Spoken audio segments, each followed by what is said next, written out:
Parents aren't born, they are made. In today's video, I'll share with you how you can parent your children in this fast-paced, ever-growing world.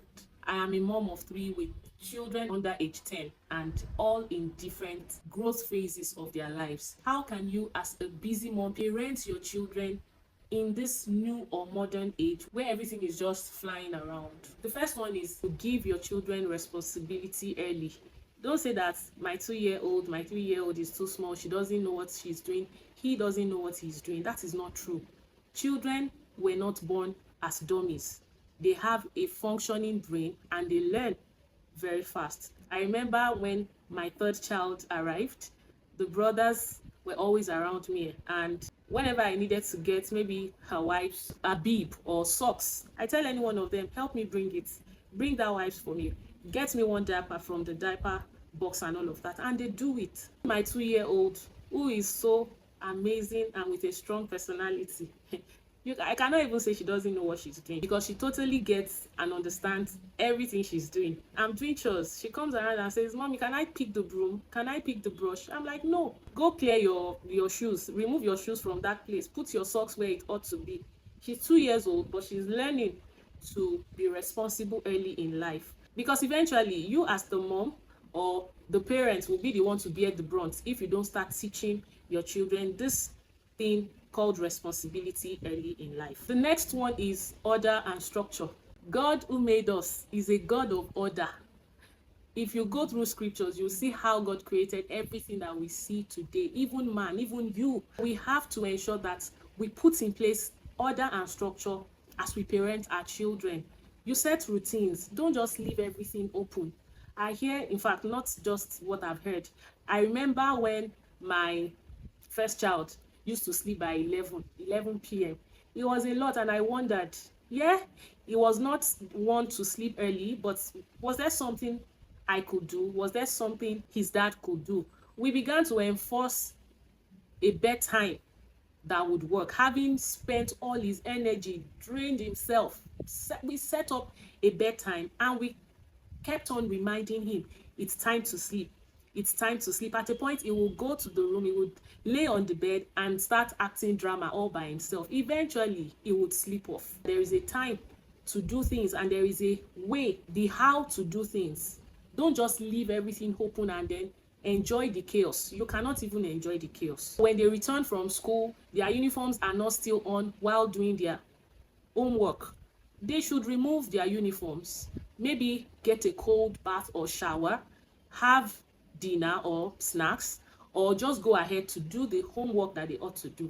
They should know where to put their uniforms, where their shoes should be, where their socks should be, and not just keep everything flying around. And kids learn structure by watching us. If you are disorganized, there's no way you can teach your child organization. No way, because they know that mommy is not organized. They know. So it will be very difficult. So you have to also be that parent who has order and structure in her life. I believe you got that. The third way is to connect before you correct them. Yes, you will discipline, because they have to know that there are consequences for whatever actions. Make sure that your child can trust you. Make sure that your child knows that you love him or her. It doesn't end there. The fact that I love you does not mean that I cannot correct or discipline you. It even shows that I truly love you when I correct you. Let that balance be there, but connect, so they don't see you as that wicked mother. Then the next one is observation before teaching. Ensure that your children watch you, meaning that you have to live ready. You have to live ready. You have to be the example that they desire to follow. You are telling your child, don't tell lies, but someone calls you, you are in your sitting room, I say, hello, I'm in Abuja, meanwhile you are in Lagos, or I'm somewhere in the market and you are in the sitting room. That's a lie. Your children can see what you are doing. So what you are living is different from what you are saying. Do you see? Don't do a different thing and then say another thing. The next way is to communicate clearly, whether verbal or non-verbal.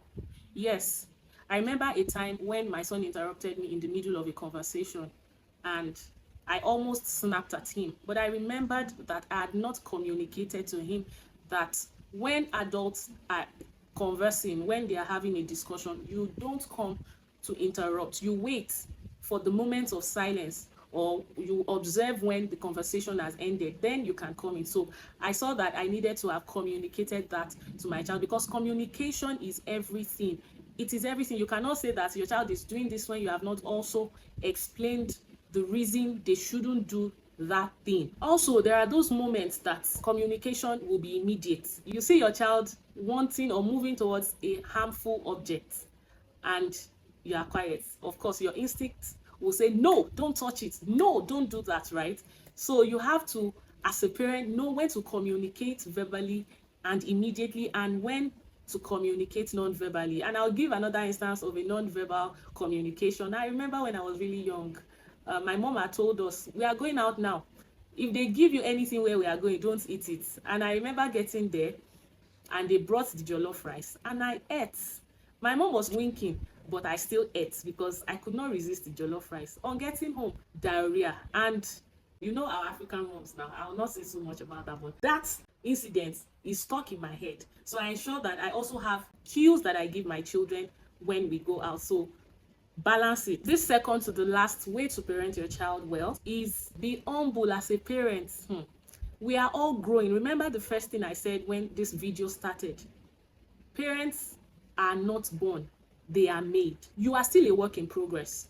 One of my friends who is outside my country of residence reached out to me a while ago. They had gone for a party, and then someone reported her son to her. It did not do well. And then she called the son and asked him what happened. The report was true. And immediately she scolded her son in the presence of that person that they had disrespected, right? Most of us may feel like, why would she do that? But that needed to be addressed. That child needed to know that what I did is not good, it is wrong, so he would not do it again. This parent was humble. She exercised humility. She didn't just say, my child cannot do that. Oh no, I trained my child well. No. So we have to be humble as parents, because we are still growing. We are also a work in progress. As our children are growing and moving into new levels of their childhood, we are growing as parents. So don't lock your mind and say that you are the parent who knows it all. And this last one that I have highlighted from my own parenting journey is that you should be patient. Give room for growth. You're correcting, you're doing everything you know you can. Please be patient. Bring God into it. Pray about it. Let God help you. Your child has a bad handwriting. Don't just start saying things that are not good about the child to the child. No, he or she is a blessing that God has given to you. So be patient. Keep doing what you ought to do, and you would eventually see the growth, see the change that you desire. We are all still growing as we journey in this parenting. I believe that this video has helped you in diverse ways. Please let me know what you think about any of these things that I've shared in the comment section. How are you as a parent in this modern age training your child? What principles are you using so that other moms can also learn from you in the comment section? Like this video, share with moms, and don't forget to subscribe. I will see you in my next video. Bye.